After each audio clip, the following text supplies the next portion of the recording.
Joe Biden. All you got to do is go down Union Street with me in Wilmington and go to Katie's restaurant or walk into Home Depot with me where I spend a lot of time, and you ask anybody in there whether or not the economic and foreign policy of this administration has made them better off in the last 8 years.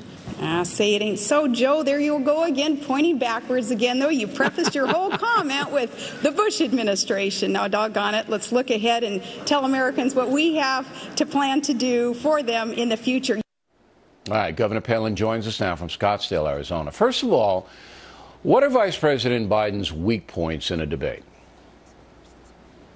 Oh, my buddy Joe Biden, you mean besides his penchant for just making stuff up? I think he's kind of known for some of that. But who am I to speak of someone's weaknesses? Let me talk about his strengths. His strengths would be his innate ability, it seems, to say the wrong thing at just the right time. And that really helps to illustrate and illuminate his boss, Barack Obama's very odd decisions and policies and judgments. So all right, but you got to get him there. Joe Biden's. If you want to go into Gaffville, you got to get him into that area. Now, when you were preparing to debate, you don't have to get them. Like I say, it's natural. It's innate. It's been fundamental over these 4 decades of Joe Biden's involvement in the political arena. He didn't make that many gaffes with you. I mean, the headline out of the Palin-Biden debate was that you held your own. That was the headline. It wasn't that Biden screwed up. Now, when you were preparing to debate him, Governor, did they say, look, this is how you go about it. This is how you get Joe Biden off track? Because, look, he's got stuff that he's going to say. He's been preparing. You prepared. Ryan has been preparing. How do you get him out of his game? How do you get him off track? Well, that wasn't my goal, was to get anybody off track during my VP run on the Republican ticket 4 years ago.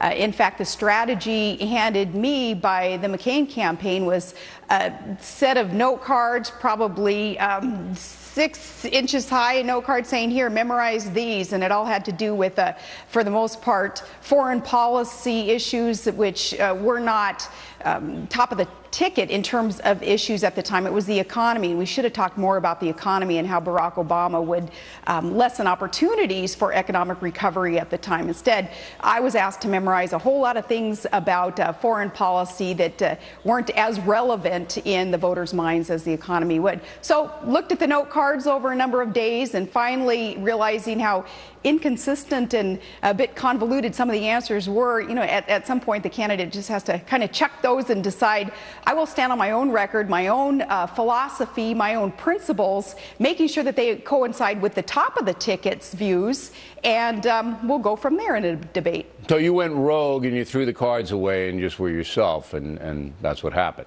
Now, tonight, the vice president is going to try to throw, and I'm sure he did this to you. And let me ask you that question first. You were considered a neophyte, obviously, governor of Alaska, now in the national stage, very similar to Ryan. And he's the first time he's really had this kind of scrutiny. Did Biden try to shake you? Do you remember if he tried to intimidate you at all? No, I don't think so. Paul Ryan, a little bit different scenario. He's had his 7 terms in Congress, and, he will be explaining, I'm sure, what some of the congressional decisions that have been made that have perhaps contributed to some of the problems. But then again, Joe Biden was in the Senate for decades, and he'll have to explain some of his past records, too, as a member of the legislative branch that have helped create some economic woes in our country and create an burdensome and overbearing federal government in our lives. We know there's going to be a lot of policy. Both individuals will have to talk about policies and their past records. Okay, but I remember when you walked out in a debate, one of the first things you said was, can I call you Joe? Remember that? Can I call you Joe? It was a little disarming. You kind of disarmed him a little bit. And, of course, you can call me Joe, that kind of thing. The little personal touch, and I thought that was wise of you to do it. You basically kind of got out of the policy. Can I call you Joe? And just see how he'd react. I expect some of that tonight. Now, the big thing's going to be Medicare. I'll tell you right now. Biden's going to come out and he's going to try to hang. He's going to try to hang Ryan with Medicare. That's what he's going to try to do. He's going to try to say, look, you want to hurt the seniors, you want to hurt all the people, and Ryan has got to reply in a way that's not too pinheady. is not too much policy. He's got to say something that puts him on the offense, puts Ryan on the offense. So I expect that to be a big deal tonight. Do you think Medicare is going to be a big deal?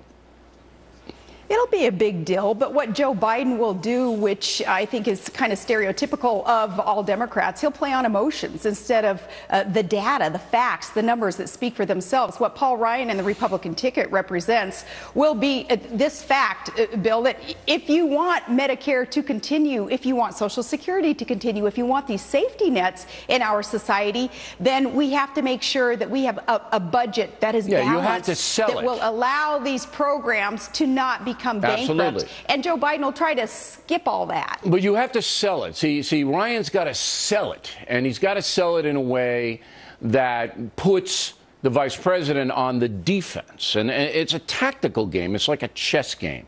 Did you enjoy that debate? Last question. Was that fun for you to do that? And how did you feel immediately afterward? Relieved? How did you feel?